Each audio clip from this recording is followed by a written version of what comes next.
April marks Behavioral Health Today's 5th anniversary. To celebrate our 5th year mark, we're releasing 5 shows this week, 1 episode each day. 2 will be new shows, and 3 will be some of our favorites in the past year. We hope you enjoy all of them, both new and old, and we look forward to bringing you another year of trending and relevant content in behavioral and mental health. Welcome to Behavioral Health Today, a Triad production. I'm your host, Dr. Graham Taylor. My guest today is Dr. Keith Campbell. Keith is a professor of psychology at the University of Georgia, is the author of more than 200 scientific papers and several books, including The Narcissism Epidemic, Living in the Age of Entitlement, and The New Science of Narcissism. His work on narcissism has appeared across print media, and he has made numerous media appearances, from The Today Show to The Joe Rogan Experience. He also wrote the popular TED Ed lesson on narcissism. He holds a BA from the University of California at Berkeley, an MA from San Diego State University, and a PhD from the University of North Carolina at Chapel Hill. We're excited to have Keith with us today to discuss narcissism and exploring the rise of entitlement in modern society. Keith, it's so nice to have you with us. Welcome today. Hey, thanks for having me, Graham. Appreciate it. Nice to have you here.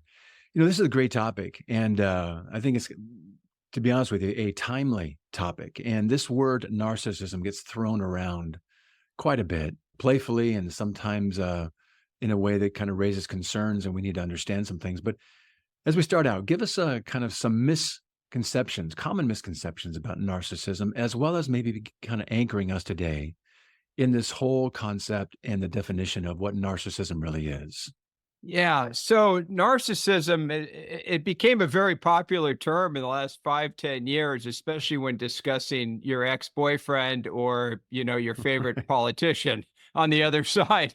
And often it's used appropriately, but most of the time people are saying narcissism, meaning somebody who's kind of arrogant and a jerk, and it's not very specific beyond that. Unfortunately, narcissism it's a technical term. It's a psychological term and has a couple different meanings that I'm going to go through because it's a little complicated. Yeah. The first thing when we're talking about narcissism is we're talking about like a personality trait. But what I mean by a trait, it's a sort of a characteristic or typical way of responding across time and situation. It's just sort of the way you are. Some people are more narcissistic and some are less narcissistic, but we're all somewhere in there. It's a trait. And the trait of narcissism itself has 2 different manifestations.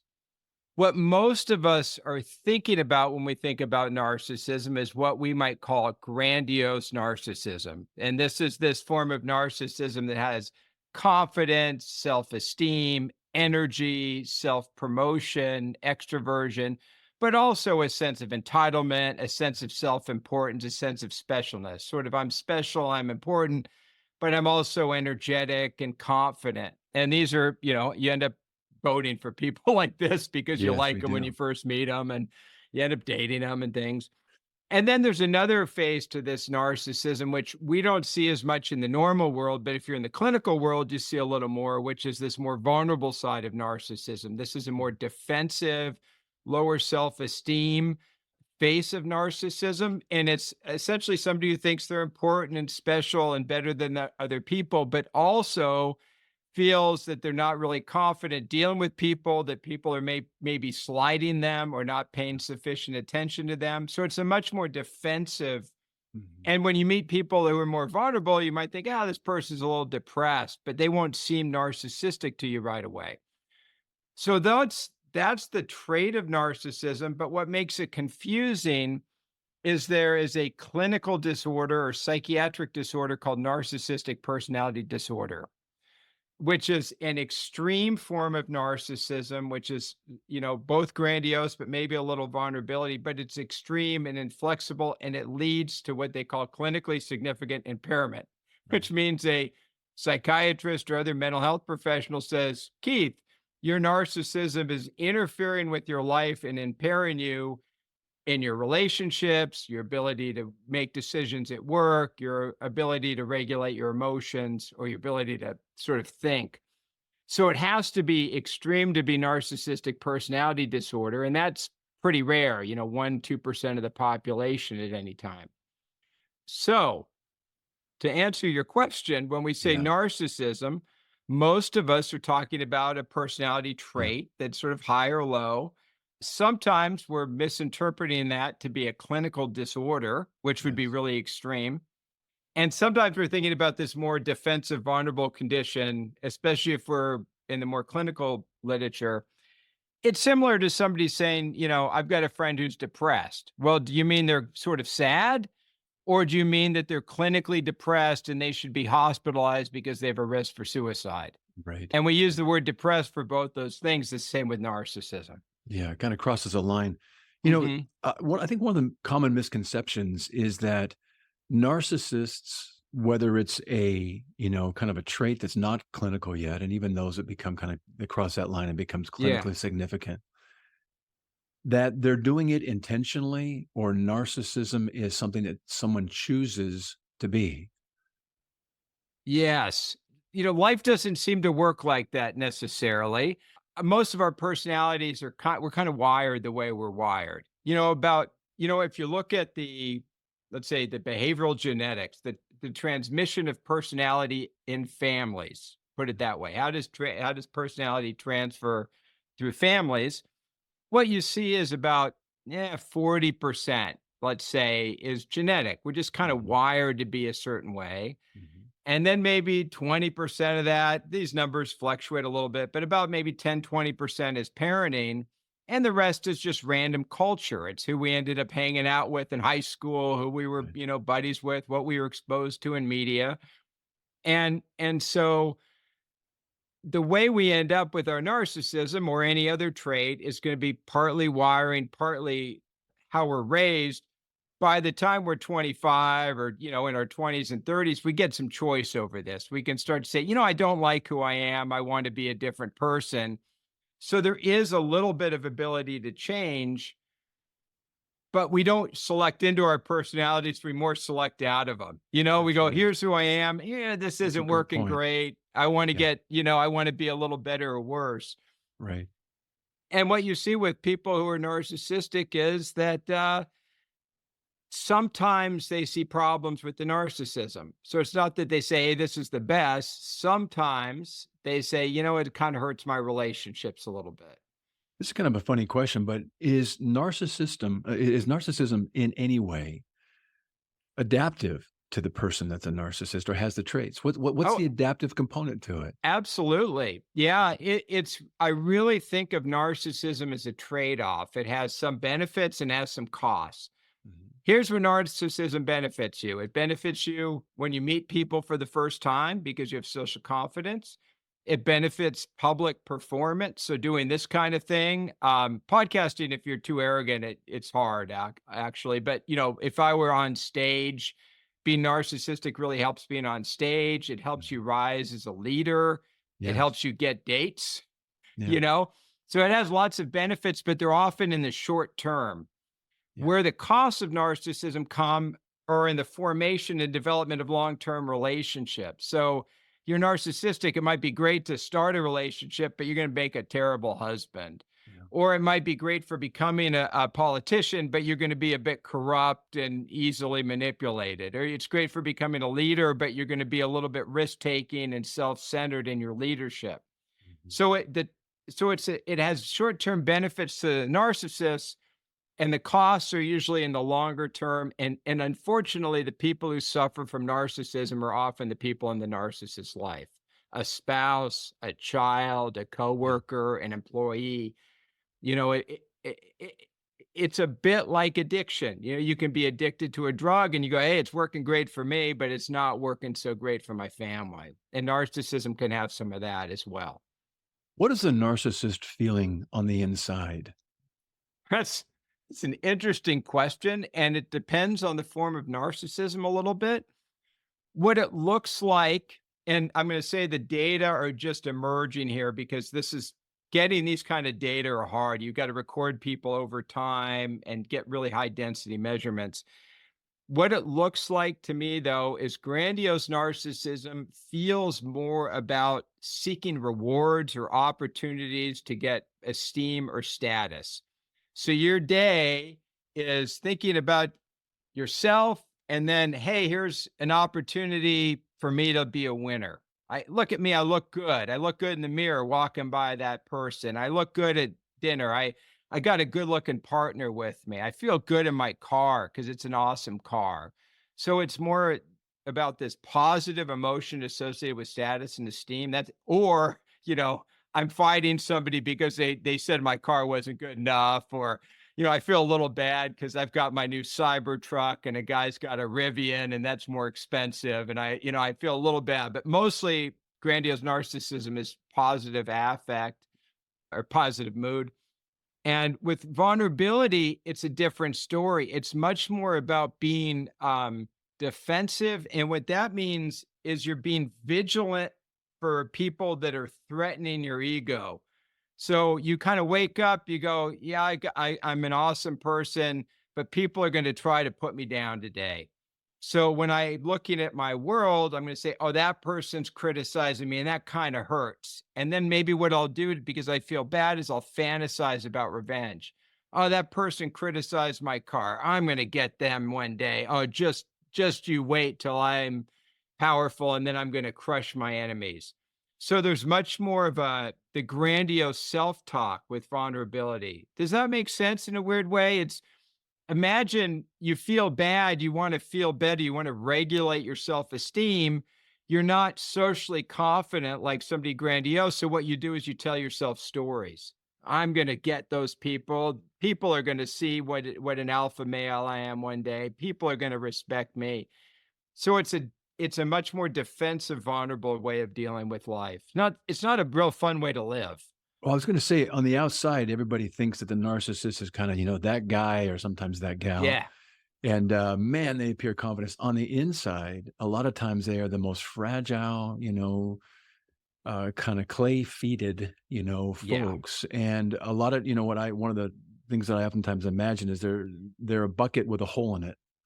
And they're going around trying to get their source all the time because they can't hold a consistent, constant sense of themselves. And they're looking for source all the time. And it can become just, somewhat playful and fun to the extreme where they're really requiring other people and using other people in very manipulative. Now we're going down the more psychopathic, Yes. sociopathic, realms.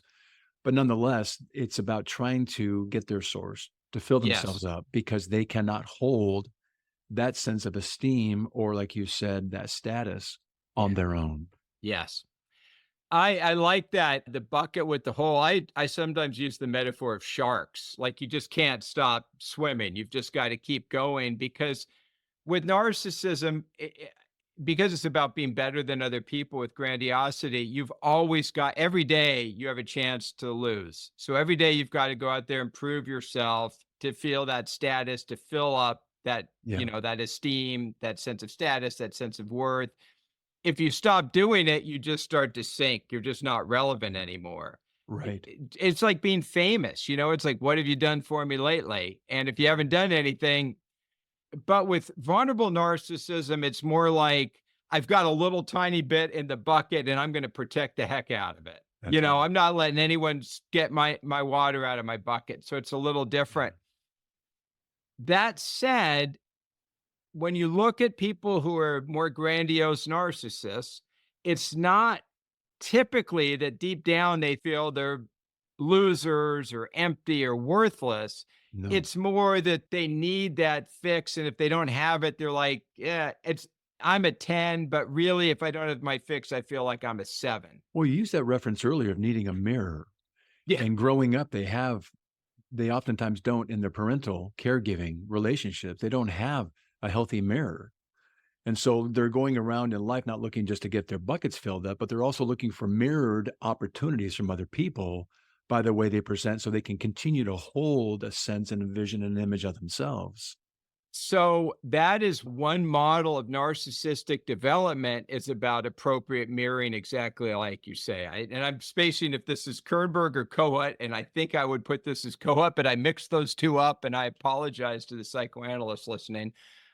But it's the idea that when you grow up, you want, let's say, a mother who reflects back to your kid. You think you're special, and you want a parent who thinks you're special too. Right. but not perfect, because over time you realize I'm not totally special. So it's this being a good parent and a good mirror, but not an over the top mirror.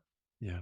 And so conceptually, what happens is if you have that good mirroring, you develop a sense of healthy self esteem that's like a well or a reservoir that you can carry with you in life. And you don't need to go out there and get it from people, because you That's wake right. up, you're like, I feel good. I don't need to go prove myself to That's people. right.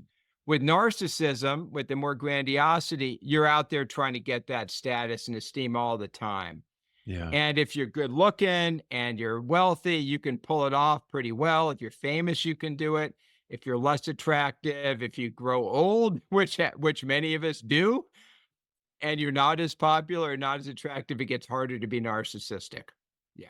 Yeah. You're talking about the role of parenting, and there's some biological nature, nurture, pieces to this, and the role of a caregiver. And if this child is being idolized and cared for and told these things that they're just special and really good, it's not a bad thing to mirror the worth of your child to them, but there's a line, and there's also a necessity where you have to say, hey, you're good at this, or I notice you've got some skills or abilities in this area, but to supplement it with some content where they can really anchor it in. I'm Scottish, and there's a really fun term called fur coat and nay drawers, where you got this beautiful fur coat, but you open up the fur coat and you're just you're kind of buck naked here in your shorts, and there's nothing there. And you always feel insecure because on the inside at some level there's nothing there really to Yeah. show for what's on the outside. Or I looked out on your website, there was something about you get a trophy just because you showed up, and Yeah. you think you're great, or the participation. Yeah. And that actually does people a disservice because it's not anchored in anything other than just words. And so they're always searching for and looking for that mirror you're talking about, and that source to fill up their bucket, because they haven't got it built in a way they can wake up and say, hey, I'm okay. What do I get to do today, rather than what do I need to do today unconsciously? What do I need to do today to fill up my bucket? So when you look at the parenting literature, the data on parenting with narcissism, what you see with the more grandiose narcissists, this is not everybody, but this is the Yeah. pattern you see, is parents put you on a pedestal, meaning the parents are treating you like a special child, like a trophy Right. child, putting you on a pedestal. But what your parents are often doing is they're using you as a prop to get their own self esteem. Yeah. So you grow up with a parent who's saying, you're great. Look at Keith, you're so smart, you're special, you're going to win this award. And I'm thinking I'm getting this award. My parents love me, but really my parents don't love me. They're using me to get self-esteem too, because It's they're filling calling their up, bucket. it's filling their It's a bucket. it's a it it's a vicarious measure, or a vicarious Yeah. mirror, and it's a narcissistic extension, isn't it, of themselves? Exactly. So you as a child become a narcissistic extension of your parents. Mhm. The story you tell yourself is, I had a really good childhood and my parents thought I was great, but something doesn't feel right. You get older, you get some insight and you go, oh my goodness, Right. my childhood was fake. I was a movie set. It wasn't good in it. And Yes. then you get some real pain that comes with that. But with Yeah. that pain comes the chance to grow and become your own person. We'll be right back after word from our sponsor. Continuing education is both a requirement and a learning opportunity, but finding the right CE provider can be challenging. AATBS, a triad company, offers continuing education for psychologists, social workers, marriage and family therapists, counselors, and behavior analysts. CE courses are available both individually and as part of our new All Access Pass. All Access Pass provides a library of over 250 unique courses. That's more than 800 hours of CEs, with new courses being added every month. As a special offer, Behavioral Health Today listeners can save 15% on CE purchases. Visit us at aatbs.com/BHT and enter promo code BHT15 during checkout. That's aatbs.com/BHT. Check out our library and check off your CE requirements today.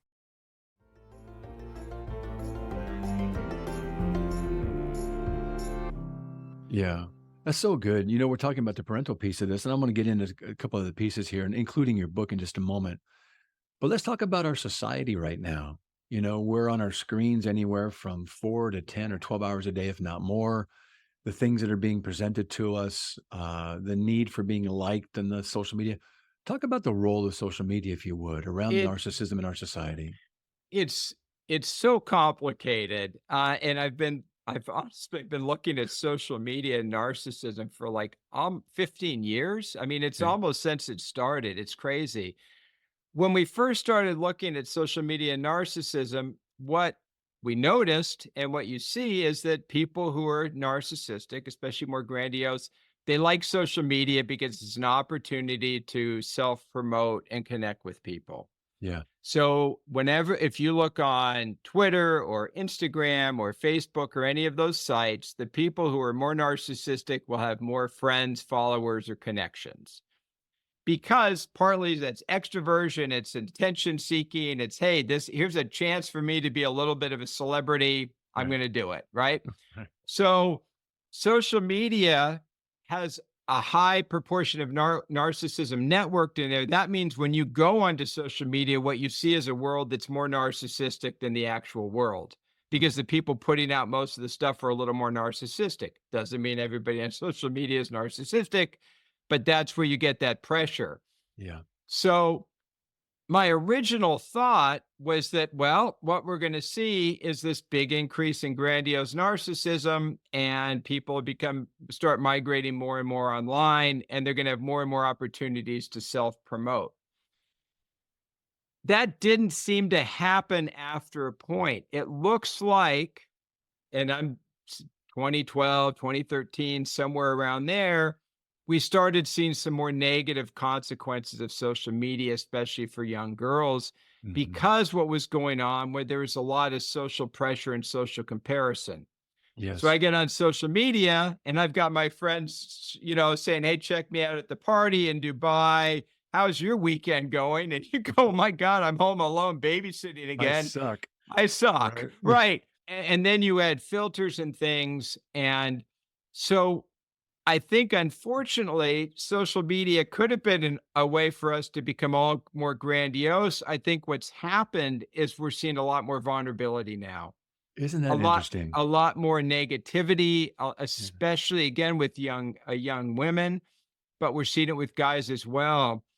And the narcissism epidemic, which we really saw this big increase in narcissism, seems like it's coming back down. Yeah. And it's just because the social comparison, and when you get on social media, it's very hard to win. You can't be the best looking, you can't be the most successful. So Right. it's very hard to get real positive messages of connection. Yeah, you can only have the nicest and shiniest fur coat for only so long, and once it's there Right. and everybody else seems to have a better or bigger or whatever else it's gonna be, it's really a great point you're making. Narcissism to a point is in the service of something very important. It's in the service of keeping their esteem, their status, their sense of themselves, and it's all unconscious. Yeah. They're not waking up in the morning saying, "You know what? Today I gotta get my bucket filled by doing this, and I'm gonna meet this person to have a good mirroring experience because my own self-esteem and status is lacking." There's no awareness around this until maybe, like you said, maybe in their later teens or in their later 20s rather, or in that area, or they come into therapy and they say, "Hey, Yeah. something's not working in my life." Yeah. Then they, begin to kind of look at, well, what am I bringing to it? That might because people don't seem to be showing up. But what they're missing is what you mentioned earlier. At some point, what serves you maybe to be, outgoing and we usually like these people. We want to date these Yeah. people. We want to be around them because there's Yeah. something good and they're charismatic.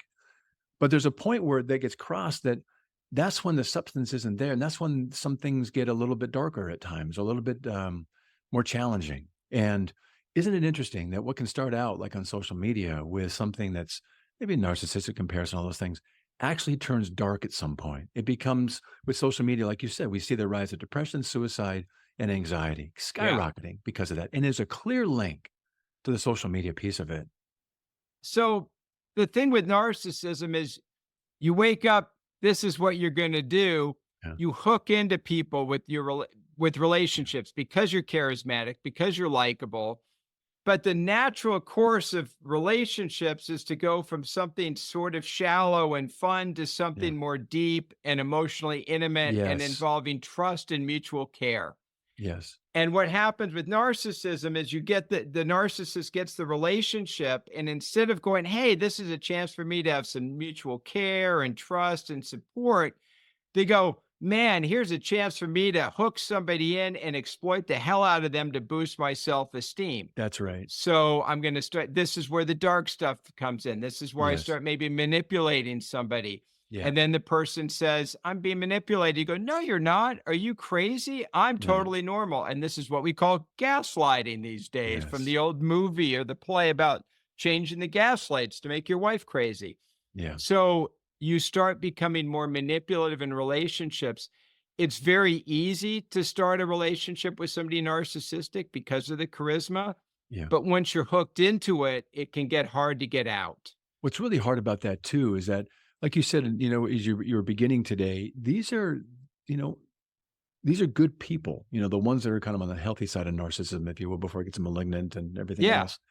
And they're fun, they're engaging. You get kind of caught up in them. And if you're going to be dating someone like this, the hard part is the narcissist holds a promise almost like, wow, look at what I get to be in relationship with. And you go along further and further. None of these things seem to kind of fully manifest because inside there's just, there's an drawers. And there's nothing substantive there. And they're always looking for something. And every time you ask for your own need, well, then you're selfish. Or you get gaslit or the Yeah. goalpost move. Or they create, all the things that highly manipulative people do to keep others at bay so they can get their needs met and they don't get called out. And there's also that narcissistic rage. If you call somebody out and say, hey, this is who you are, they, in order to protect, will get rageful, will get angry, and will attack with the gaslighting and other things you're mentioning. But for those getting into a relationship with them, it can be disappointing, can it?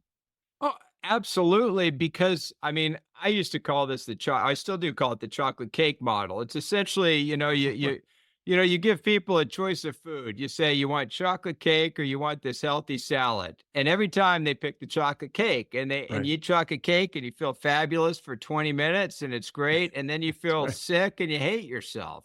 Yeah. And it's the same thing with narcissism. You get that, you start that relationship, you get that rush. This person's confident, they're Yeah. charming, they're charismatic. It's going to be awesome when we're deeply in love and get to meet each other's parents. That never happens because that's not what the narcissist wants. They're not Yes. in the relationship to get to know you as a person. They're in the relationship because they just need their ego needs met. Yes. So Yeah. you almost always end up disappointed. If you're a narcissist, if there's a problem in your life, your natural inclination is to blame everybody else. If you're not, if you're in a relationship with a narcissist and you're not yourself and your relationship starts to fail, your natural inclination is to blame yourself. What am I doing wrong that my narcissistic relationship isn't working? So these relationships often will start very positive, but then they become very troubled, and the person dating the narcissist will often think that he or she is at fault for the Yes. relationship. Like, Yes. and then they do more and more. And then it gets even worse because then after the relationship, explodes because the person's being unfaithful or lying or dishonest, you still blame yourself for another year for being so dumb that you dated the narcissist in the first That's right. place. I So you got got a whole tricked. nother 6 months of self-loathing after. And I'm like, and if I can say anything to anybody listening, if you ended up in a relationship with a narcissist, it's not your fault. You No. probably found somebody charming who seemed likable and you followed the normal rules and you found yourself in a bad position. So please don't beat yourself up. Yeah, that's a very gracious and very accurate word and Yeah, encouragement. You don't know. They don't have narcissism on their t-shirt when you first meet them, and on the back, exactly. you'll be disappointed at some point. It's Yeah. not there and you don't know. No. That's a very healthy word. Hey, you wrote a book called The New Science of Narcissism. Give us kind of a pithy understanding of that book, would you? Sure. I'm an academic. I'm not a Yeah. clinical psychologist. I do research and I've been doing it 25 years, maybe 30. It's been a long time on narcissism. I think it's been 30. And I literally got to the point where you go, I better write this all down because I'm going to retire and everyone's going to forget and they're going to have to reinvent the wheel. So I wrote a book called The New Science of Narcissism, which the idea is that anybody who's interested in narcissism can read that, Mm. And if Okay. they read the book, then they can go straight to the academic or the scientific literature themselves and be able to understand it and know what's going on. Really good. I'm Really a good. big believer in people like doing their own research. I know a lot of scientists are like, "God, people are too stupid to do their own research." I think scientists are often very stupid, and I think people can do their own research if we help them, give some background. So that was the idea behind it. Is kind of go through narcissism in a real Yeah. complete way for people. I really like that. For the person that has the narcissistic traits and some tendencies, a lot of times when it's clinical narcissism, they don't stay in treatment for very long. Treatment can, the best treatment requires us to take a look at ourselves. And for those that are clinically diagnosed DSM-5 with narcissism, they don't oftentimes stay very long, or if they do, some of the gains are just minimal.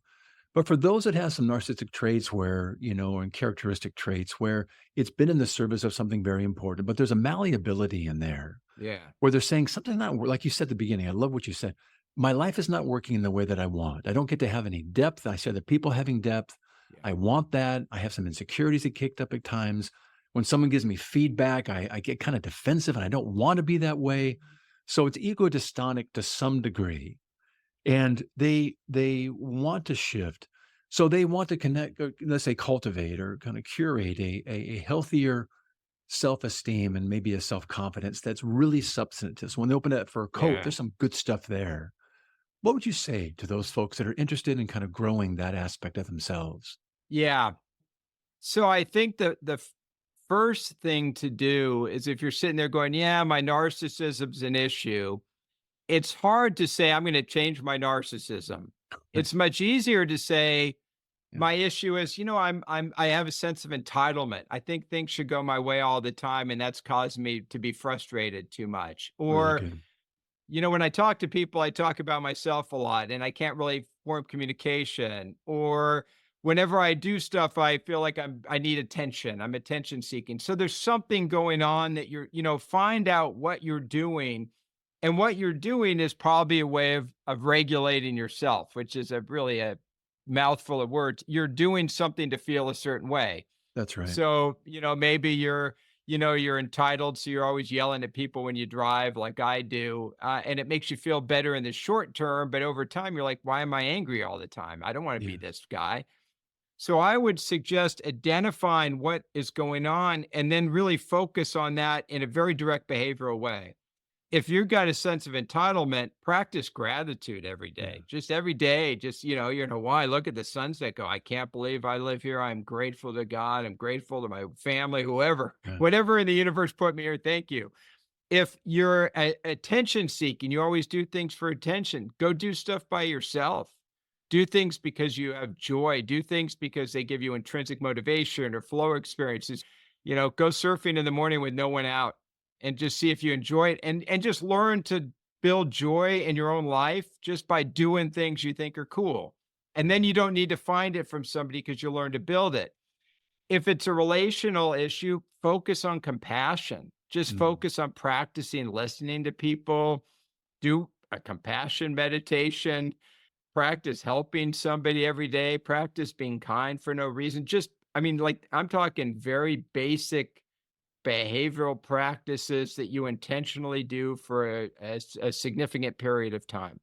Boy, those are fantastic, Keith. I love those. Practicing gratitude and joy and compassion. Those are all I always like that idea of identify the things you can control and then control the controllables. I Yes. love that. And these are all things that actually are changing that allow us to go deeper within and allow us to maybe kind of cultivate or discover other aspects of ourselves that maybe to date we've been a little afraid of or we didn't know that we haven't cultivated yet. Or maybe they weren't cultivated for us and our caregivers and maybe they did the best they could with what they had, but maybe we get to Oh, be responsible now for these things. And those are wonderful ways to tangibly do something towards filling in ourselves.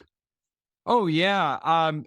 When you're young, you can make your life about a performance. You're 20 years old and it's all about, status and success or whatever. You get older, that's just not going to cut it. Nobody That's right. cares. You're irrelevant. I mean, you gotta find something inward, and I think practicing these things is a better way to do it than going, "I don't like who I am, I Yeah. have to change." I'm like, just do a positive practice over time. And the thing is, in the world, if you start putting out positive stuff, it starts to feed back and build on itself.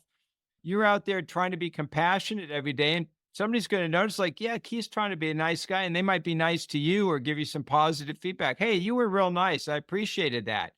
So it becomes self-reinforcing. You do your work for joy, and people want to be around you. People want to be around people who are excited about what they do. So you're Yeah. going to get your narcissistic needs met anyway. It's just indirectly, instead of, going out there and pouncing on people and sucking the ego out of them, people Yeah. will just kind of bring it to you. That's Yeah. it. That's such a great reframe around this. You're still going to get it. But if you can just kind of slow it down a little bit through joy, gratitude, compassion, or just, Yeah. coming into a relationship with other people with another person's focus, which is almost paradoxical. You mean I've got to stop going after my need because my bucket is empty. I don't have a sense of myself right now. And you're telling me instead, maybe to practice some things where I'm serving others first, that I can Yes. actually get my bucket filled in a lasting way and have a healthy mirroring relationship? Yeah. Yes. Yeah. That's so good, man. You're gonna feel good about yourself, but you're gonna have to give up the illusion that you're, somehow unique or special or better Right. than anybody. But unfortunately, we all have to give up that illusion at some point, And then maybe what you get filled is maybe, you're special in some ways that maybe I'm not. Maybe you got some unique things that I haven't got, and I get to hold those up. It doesn't mean that you're, some going to be some idealized guy, but you're going to be a kind of a cool guy with these cool traits that I just love hanging out with, and we get to kind Yeah. of ping off of each other in life. Yeah. Yeah, Yeah. I love that. Well, it's been a great time being with you on the show here today, and I would love our listeners to be able to follow up with you afterwards. Give us some links where they can find out more about you, about your book, The Narcissism Epidemic, The New Science of Narcissism, and just the work you're doing, Keith. Yeah. My website, wkeithcampbell.com. I think I've updated that and has most of my books on there, or Amazon podcasts. You just Google my name for Awesome. podcasts and you can usually find me. I put out a lot of content. I'm not a very good self promoter, unfortunately. No, there's some good content. I've enjoyed your website and watched a number of your videos, and they're very informative. They're very lively, just like our time is here today. And I want to thank you for our time here today. It's been great to be with you, and thanks for all you've given our listeners and myself. Oh, thanks, Graham. This was a pleasure. I also want to thank you, our listeners, today for joining me and Keith.